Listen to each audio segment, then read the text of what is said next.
ஹஜ்ரத் ஆயிஷா ரலியல்லாஹு தஆலா அன்ஹா அவர்கள் சொல்லுகிறார்கள், நபி ஸல்லல்லாஹு அலைஹி வஸல்லம் அவர்கள் சொன்னதாக, ஒருவர் ஒரு கபரை ஜியாரத் செய்வதற்காக வேண்டி செல்கிறார் என்றால் அந்த கபருக்கு அருகே அவர் அமர்ந்திருக்கும் வரை அந்த கபரில் இருக்கக்கூடியவருக்கு அல்லாஹ் ஜல்ல ஷானுஹு தஆலா அவருடைய உயிரை மீட்டு தருகிறான்.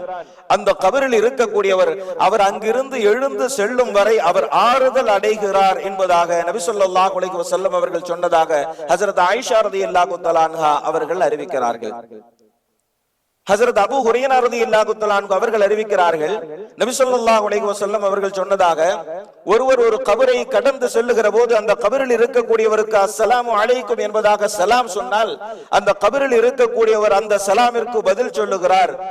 அவர் இவருக்கு அறிமுகமானவராக இருந்தாலும் அதையும் தெரிந்து கொள்கிறார், அறிமுகம் இல்லாதவராக இருந்தாலும் அதையும் தெரிந்து கொள்கிறார் என்பதாக ஹஜ்ரத் அபூ ஹுரைரா ரலியல்லாஹு தஆலா அன்ஹு அவர்கள் அறிவிக்கக்கூடிய ஒரு ஹதீஸிலே நாம் பார்க்கிறோம்.